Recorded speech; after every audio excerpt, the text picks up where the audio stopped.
musi wa 11 mwedzi uno. Akasvika musi wa 11 mwedzi uno inobva asvika ndikurura bhurugwa.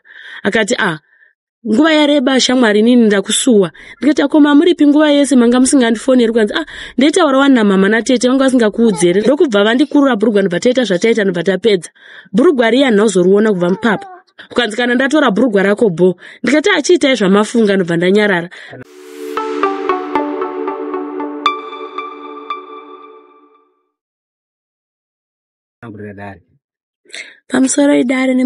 Pamusoro imambo nemakorokota amambo. Inini ndakaroorwa musi wa 11 March. Gore rino? Ndine nhumbu. Ndauya nenhumbu. Murume wangu inini akanditi uya kuno ndokumba. Ndobva ndauya kuno. Ndokubva ndatambirwa kwa makumbe musi wa 11 March. Musi wa 11 March inini pandakasvika ndakafumeiri 12.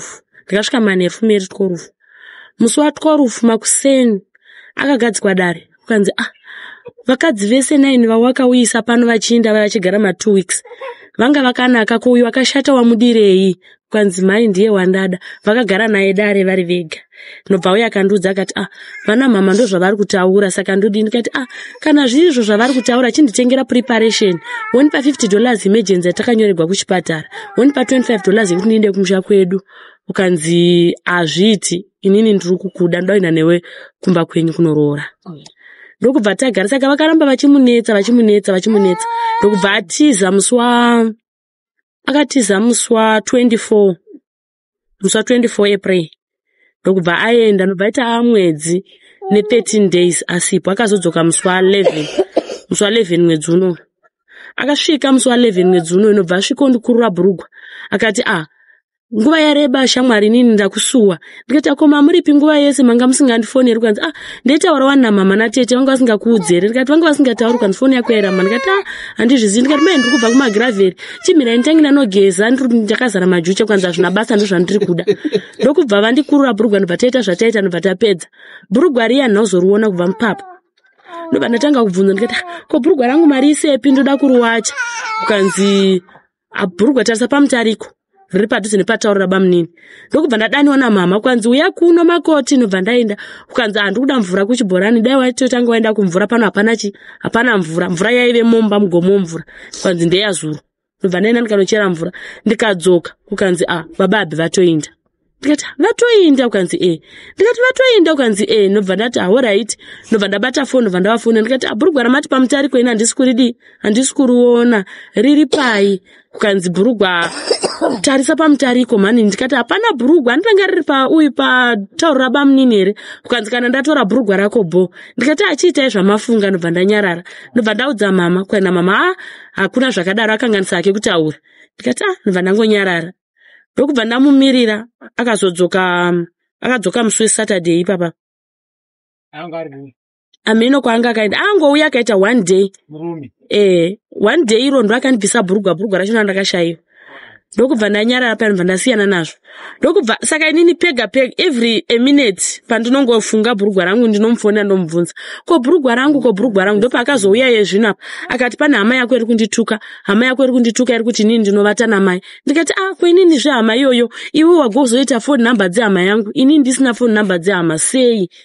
Kukanzi inini ndinadzo. Ndikati phone number dzehama yangu wakadilita dzese ndichisvika pano kubva musi wa 11 pandasvika pano wakatora foni yangu ukadilita phone number dzehama dzangu dzese ukandipa line rako ukanditi chishandisa line rako ko ndazodziwa nepi nhasi. Ndobva tapikisana paya. Ndokubva ati ndozvandatotaura ndobva abuda ndobva atogwa navatete mainono vari padhuze vatete mai makepesi. Ndobva vamuti buti uyai kuno.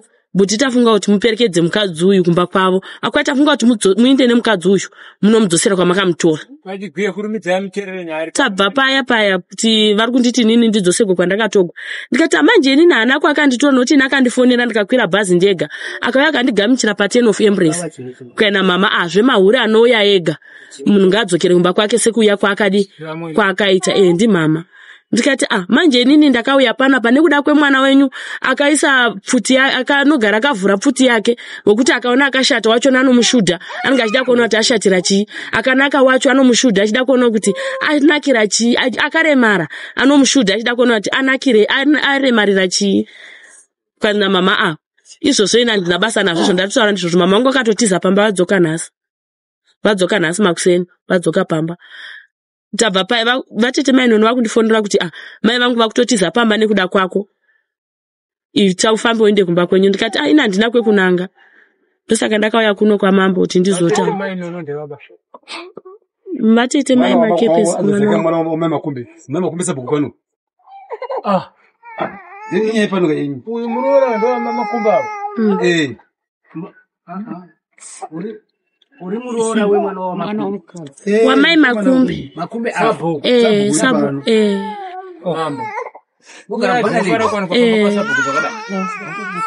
saka vari kundidzinga kuti ndinde kumba ndikati manje ndikumba kwedu handichakwanisa kuti ndinde ndagara 4 months dai makandidzinga musi wekutanga zvanga zvichiita ndaikwanisa kusvikawo ndonyepawo nhema dzandingakwanisa kunyepa manje makandichekenda kubva muna machi mukati April mukati May akatotiza apo vakatopiwa mari navatete namama vakati kwa ini ndakanyepera murume kuti vatete vacho vese nanamai vacho vavaisa mama varamba kwai hatisikuuya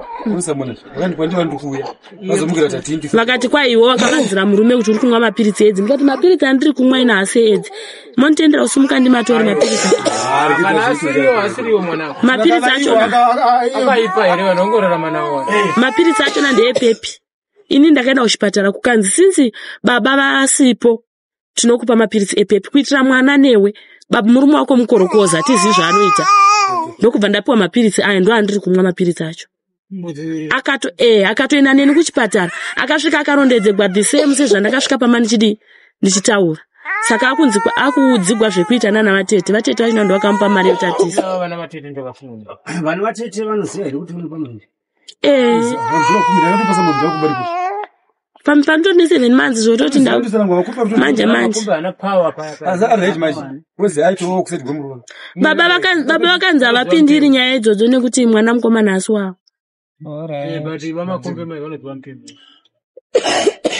asika mutemo wenyaya yestatus yemunhu kana wanye akadzi wako ndo zviri kukudzwa nyika ino ndotanga waona kuti akamira sei kuti watabona wakuzoziya nini boti ati wadundudza aiwa atideka wapedza kana mata right vamataki vamataki navaja navasefa alete namaisoro ndoveko ndimo website handi muri kunza zvekutaurwa nemwana pani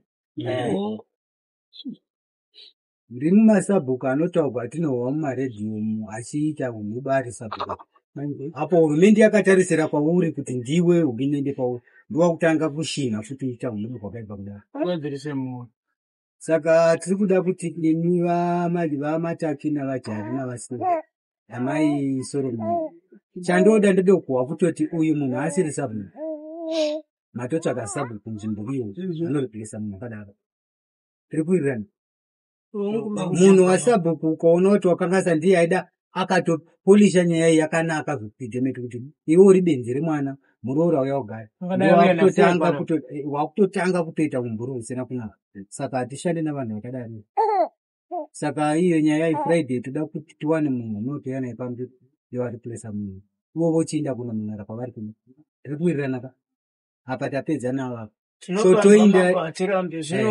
toinda panyaya yemwana uyu mwana wava nepamuviri vave ne7 months mwana uyu ari kushandiswa futi pamba unotove mushandi futi iye zvino izvo vakatondinnyima chikafu vakati kwaigara kubedroom kwako iko musamba karuma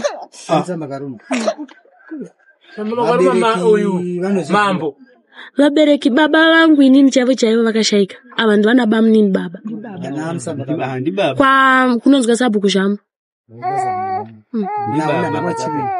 handina nhamba dzekumba kubva pandabva kumba muna macha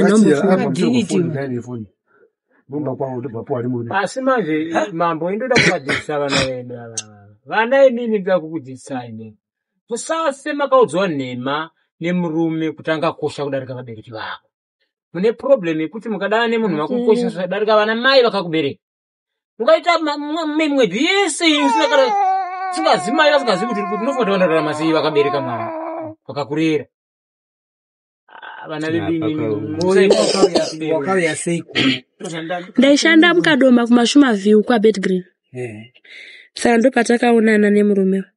ko iweyo mutemo wamuzivi naye vanasikana kuti ukada munhu unoudza vatete vako kana ani wako woinda weikoko vana vatete unoonawo kuti zvino matsotsi makorokosa kungowana mukorokosa aita zvimari zvake pamwe watenga chimota icho ndo dzechiviwa zvimari izvo zvokugomba zvonopera nemota afototo yatotengeswa urombe hwatanga futi kuona kuti shuwa ndo pamusha pemunhu wakagara sei ane mubhedha wokurara una mubhedha wewe ipapa unopfekera trouser rake kuno haapfekeri muchiuno orembera trouser yakareipera panika mumazviitira tsvina neitire zvinhu zvakaipa kudai chitarira pawawa manje madhaka tokubatsira sei wave nemwana ka7 months atova munhu kwa mangwana kwapawe right wobatsirwa uchaita sei baba preparation zidhauna ayo ngavaongororwe vanhu kana kusungiswa sabuna asi mai mwana uyo anochengetwa kupi ngava mudzokere naye mwana kutaura mataura emambo kuti sabhuku muda kutaura sabhuku hamuna kupa solution sike zvinowenje uyo anozosekwa ikoko apa nyaya ndiri kudzingigwa ndeyebhurugwa rangu randiri kuvhunza every time. Saka vapeisa munhu vapeisa munhu futi uye mukari mudzimai inoshaikwa mumba sei zvinorema nhumbi dzakakosha dzifani kushaikwa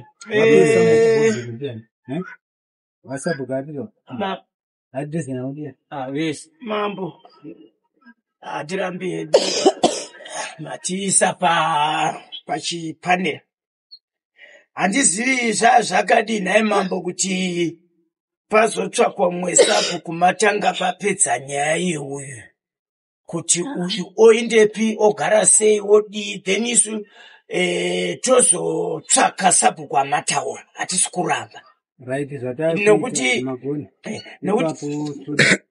vanyotoretsamba kana tapedza mwana wetika wakuti wavata nezhara kusvika mwana wauya kudari kusvika mauya kunokuya kudari mai hatiguti ainti zvakanaka mai mambo kuti kana madaro matisunungura pakuti hatisi kuramba but nyaya iripo ndeyekuti kutaura chokwadi tikamhanya kuti toti saka kuti akutotsvaka mumwe uyu musati mawana accommodation yake yekurarama kwake mwana still unenge akangoomerwa saka kana matitendera kuti vekwamakumbe vosungwa nemutemo une kodzero kuti vauye padare votongwa nenyaya yavo vopasisa nyaya yavo vopuwa majudgment avo ivo uyu owanikwa paanoinda zvinotibatsira kuti tisunungure ameno inini ndine mafo kufambisa pebhuku rekwamakumbe 1 mombe 200 nechakuri dzakabiwa dzatinoona kusanyati dzadzabiwa nemwana wasapu mai wane mwana iye akamba mombe 200 dzatinoona kusanyati ndiye mwana wamai wasapu bhuku rekwamakumbe ragara rine koma mai vachatsaya vaona pano vari kushandisa makumbe saka mambo varight kana kuti dhirisa dhati bhuku hapana mwana anoba mombe dzosvika kuma 200 mwana wasapu kuba koga apa ndiye ari kuchengeterwa bhuku irori zvozari kuti akafuwa 64 years ndiri koti 64 years akaburuka nadzo ane 50 chakuti ane 50 chakuti zanodzoka saka delete that one mambo vari right ilai pamusoro mambo kudelete vanodelete patisi kuzviramba but ndoda kuti tipesify mamiriro akaita zve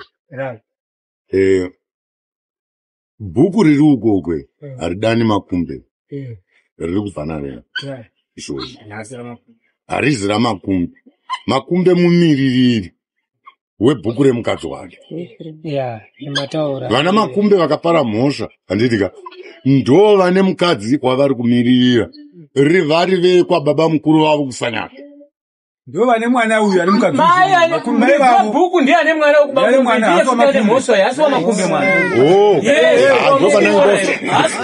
kusiri kuiona nyaya makumbe haana bhuku mai vacho ivavo ndiye vane mwana wakaba munhu nhasi ndo vane mwana ndera magreti ndo kuzvombe kwedu magreti omuziva alright Saka Ndinopanzwisisa ipapo. makumbe Ndati. zvakazvirira nema topa makumbe bheta. Baba. Baba mgani. Makumbe baba zeta kupa makumbe from the start unopa mana makumbe isu. Lazika makumbe vachakodzera magari musho. Makumbe anodzingwa pamba vanogara. Anosira vana vake makumbe. Iye unodzingwa makumbe unogare Makumbe. Vanodzokera kumloti kwake kumwe kunogara mwana wake.